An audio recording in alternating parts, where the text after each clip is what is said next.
Today we're upgrading my 3rd gen Tacoma with the Cartrimhome C12, a 14.6-inch Android touchscreen head unit, giving us new features like Apple CarPlay, Android Auto, and 4G connectivity.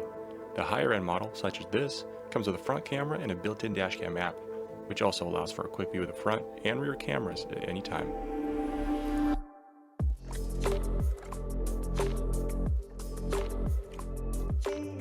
Inside the box, we have the main head unit, along with the GPS and 4G antenna, power harness with CAN bus, 8-pin harness, OEM USB cables, additional USB harness, camera power harness, RCA with 4G SIM slots, mounting bracket, bride tools, and front camera. Now we'll go over where to plug in the harnesses from the antennas to the main power. These two connectors are for the 4G and GPS antennas. Both are labeled accordingly. If you plan to use these, I'd recommend running the wires, then plugging them in during the install. Next, we have the 8-pin wiring harness that will eventually be connected to the main power harness, followed by one of the OEM USB cables. Only one is needed. You'll need to check your OEM head unit harness to know which one to use. Then we have the optional external USB harnesses, a 6-pin that uses the dual USB out, or the 4-pin with a single USB out. Then this camera harness is used to give power to the front camera with a small black plug, and the yellow RCA that will chain into the reverse camera plug on the main power harness. Next is the RCA cable harness with the 4G SIM slot with the front camera RCA plug. It should be labeled F-CVBS. This is the other part of the front camera harness that needs to connect to the head unit and later to the camera. The small black 2-pin connector is attached to the first part of the camera harness.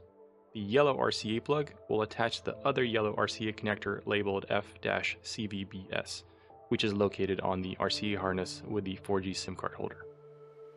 You'll also find a USB-C port on the back of the head unit, which should work for external media devices like a second monitor for the back seats. Now for the main power harness and the CAN bus that will attach to it. Note that all the connectors are different and only work for their counterpart, so don't worry about getting them wrong. Out of the 2 power harnesses provided, you will only need the one that matches your vehicle's OEM connectors. Since Toyota has multiple head unit options throughout various years, you'll need to check which harness fits your vehicle during the install. For my install, I will be using the larger harness, and I know that not all of these plugs will be used. Now find the small white connector and attach it to the first 8-pin wiring harness. Next, we will need to plug in the backup camera wires. There will be 2 male RCA cables labeled for the reverse camera. We'll only need one of these. Use the one that's attached to the connector that will match your OEM harness. Then, attach it to the female RCA cable from the camera harness. For the last part, find the black radio cable on the main power harness and attach it to the back of the head unit. Now let's get to the install. For this, we will only need 2 tools, a 10mm socket, and a Phillips screwdriver. For the stock unit removal and install, I'd recommend getting a small box and a towel to place on top of the box so you don't scratch any of the screens. To begin, simply pull on the plastic bezel. It should come right off as it's held on by clips. If it's your first time removing the head unit, it might require a little bit of force. Then set the bezel aside as we won't need it anymore.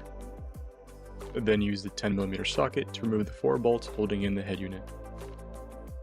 Now, pull out the radio and place it on the box. That should give you easier access to start unplugging the harness.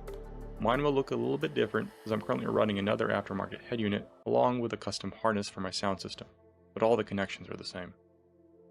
Once the old radio has been removed, we can start connecting the new system. Place it on the box before we begin.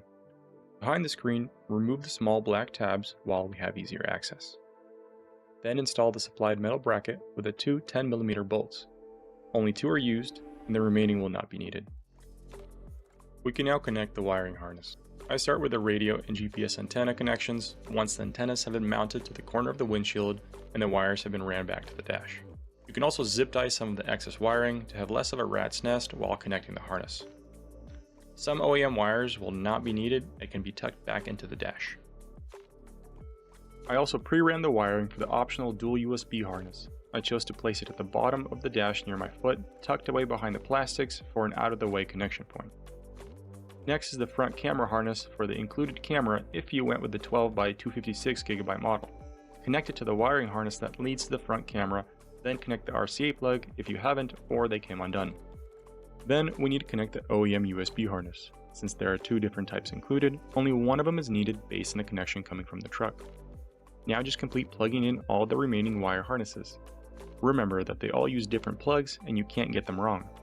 Note that not all the connection points will be used. You may have some left over from the truck and some from the head unit, especially if you use a large main power harness like mine.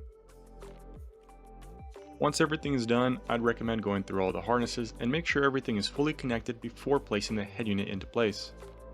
When you're ready, grab the full harness and lead it inside the dash along with the head unit to be placed on the metal brackets. Note that the brackets are easily bent and may need to be slightly adjusted to fit properly with the head unit. Once the head unit is placed on the brackets, simply push on the bezels to snap everything into place. Before fully securing the new head unit, turn on the truck and make sure everything starts up. If everything checks out, use the supplied bolts to attach the head unit to the metal brackets located behind the screen. Once it's done, you can reattach the small plastic covers. And the install is complete. You now have a 14.6-inch touchscreen display in your Tacoma.